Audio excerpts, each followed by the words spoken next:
السلام علیکم رحمۃ اللہ وبرکاتہ۔ اعوذ باللہ من الشیطان الرجیم، بسم اللہ الرحمن الرحیم۔ غیبت کرنا بہت بڑا گناہ ہے۔ ارسلان خان سے اس کے بارے میں سنیے۔ علیکم ورحمۃ اللہ وبرکاتہ۔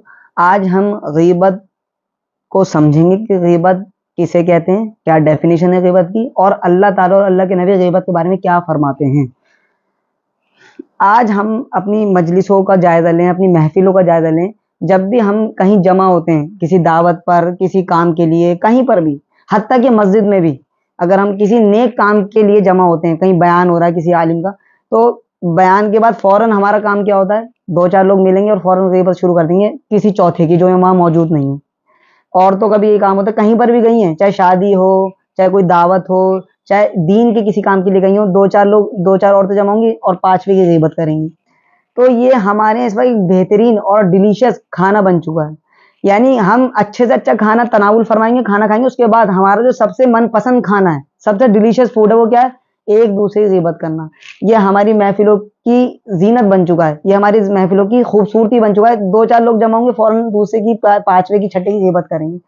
تو یہ اتنا بڑا گناہ، اللہ تعالیٰ کو اتنا زیادہ ناپسندیدہ ہے کہ اللہ تعالیٰ قرآن میں فرماتے ہیں غیبت کے بارے میں کہ غیبت کرنا ایسا ہے جیسے اپنے مردار بھائی کا گوشت کھانا۔ تو آپ غیبت کی ڈیفینیشن سمجھیں، غیبت کہتے کسے ہیں؟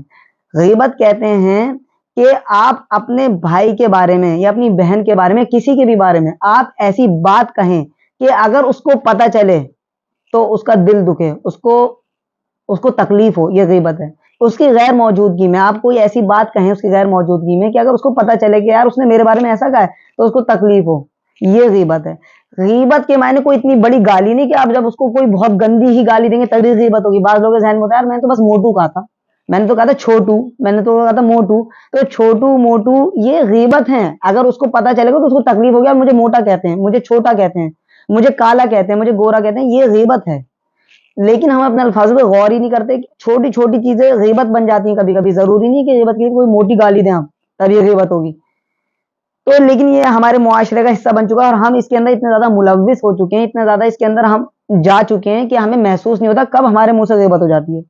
اور کتنے لوگ تو ایسے ہیں جو غیبت کی سن رہے ہوتے ہیں اور سمجھتے ہیں کہ ہم نے غیبت نہیں کری، ہم تو غیبت سن رہے تھے، وہ کر رہے تھے غیبت۔ غیبت کرنا، غیبت سننا، دونوں ہی بڑے جرم ہیں، دونوں ہی بڑے گناہ ہیں۔ گناہ کبیرہ ہے غیبت کرنا بھی، غیبت سننا بھی۔ اگر آپ غیبت کرنا نہیں تو آپ سنیں بھی نہیں، آپ اپنے کانوں کو بند کر لیجیے ایسے کر کے، لیکن ہر غیبت نہ کریے، نہ سنیے۔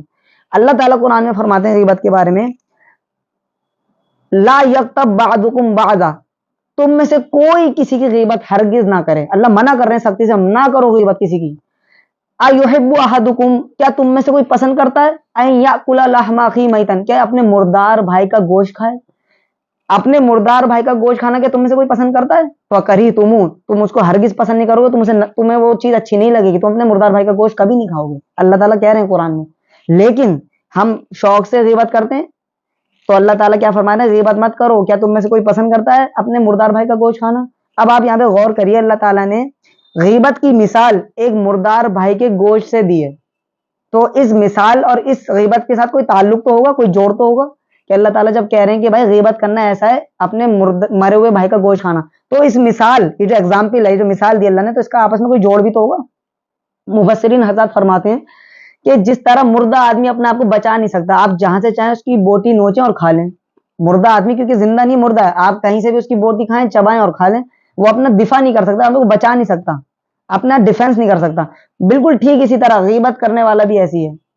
غیبت کرنے والا کیا کر رہا ہے؟ اپنے بھائی جو اس کو وہاں موجود نہیں ہے، اپنی بہن جو وہاں موجود نہیں ہے، وہ اس کی عزت کو اچھال رہا ہے، اس کا گوشت نوچ رہا ہے، وہ جہاں سے بھی چاہ رہا ہے اس کی عزت اچھال رہا ہے۔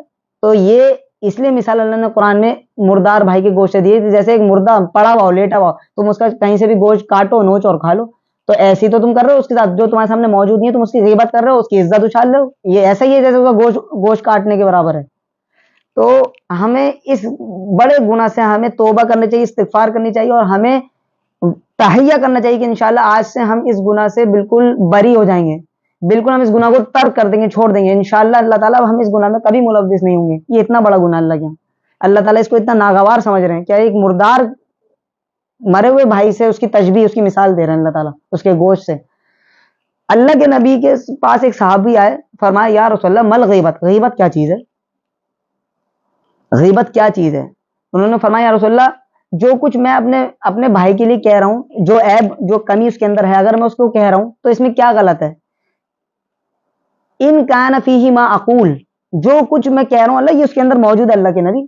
تو آپ نے فرمایا تبھی تو غیبت ہے. ان کان فیہ ما تقول, جو کچھ تو نے کہا ہے اس کے بارے میں, فقط تب تو نے اس کی غیبت کری, کیونکہ یہ عیب اس کے اندر موجود ہے, اسی کو غیبت کہتے ہیں. اور فرمایا میرے نبی نے وَإِن لَمْ يَكُنْ فِيهِ فَبَهَتَّهُ, اور اگر جو بات تو کہہ رہا ہے وہ اس کے اندر اگر موجود نہیں ہے تو پھر یہ اس سے بھی بڑا گناہ, اسے کہتے ہیں تہمت. آپ نے فرمایا پھر آپ نے تو نے اس پر تہمت لگائی ہے. اگر وہ عیب اس کے اندر موجود ہے, ان کان فیہ ما تقول, تو وہ تہمت نہیں ہے, وہ غیبت ہے. اور اگر وہ عیب اس کے اندر موجود ہی نہیں ہے پھر بھی تو لوگوں سے کہہ رہا ہے اس کے بارے میں ایسی بات جو اس کے اندر موجود نہیں ہے, تو فرمایا فَبَهَتَّهُ, تو نے اس پر پھر تہمت لگائی ہے, یہ اس سے بھی بڑا گناہ ہے, یہ اس سے بھی دگنا بڑا ہے. غیبت تو کہتے ہیں جو اس کے اندر موجود ہے آپ اس کو اس کی عزت اچھال لو اور دنیا بھر میں گاتے پھر رہے ہو, اور جو اس کے اندر موجود ہی نہیں ہے پھر بھی تم دنیا بھر میں لوگوں سے کہہ رہے ہو, تو یہ تو تہمت ہے, تو اس کے اندر گناہ وہ عیب تو اس کے اندر ہے بھی نہیں, پھر بھی تم لوگوں سے گا رہے ہو. تو ہمیں ان بڑے بڑے جرائم, ان بڑے بڑے گناہ سے ہمیں توبہ استغفار کرنا چاہیے, نہ ہمیں کسی غیبت کرنی, نہ ہمیں تہمت لگانی کسی پر, کیونکہ یہ مسلمان کی عزت, مسلمان کے یہ بات خلاف ہے کہ وہ کسی کی غیبت اور تہمت لگائے کسی پر. تو آپ اس سے توبہ کریں, استغفار کریں, اور یاد رکھیے گا غیبت کرنا اور سننا دونوں ہی بڑے گناہ ہیں. ایسا نہیں کہ آپ کر نہیں رہے سن رہے ہیں تو بھی آپ کو اس کا برابر اتنا ہی حقدار ہیں آپ جتنا وہ سامنے والا اس گناہ کا حقدار ہے.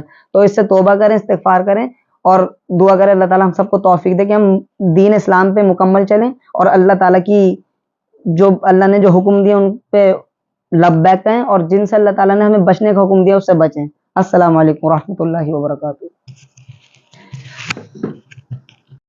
آج غیبت کے بارے میں ہم نے بہت اچھی طرح جان لیا. انشاءاللہ آئندہ غیبت کبھی نہ کرنے کا عہد کرتے ہیں.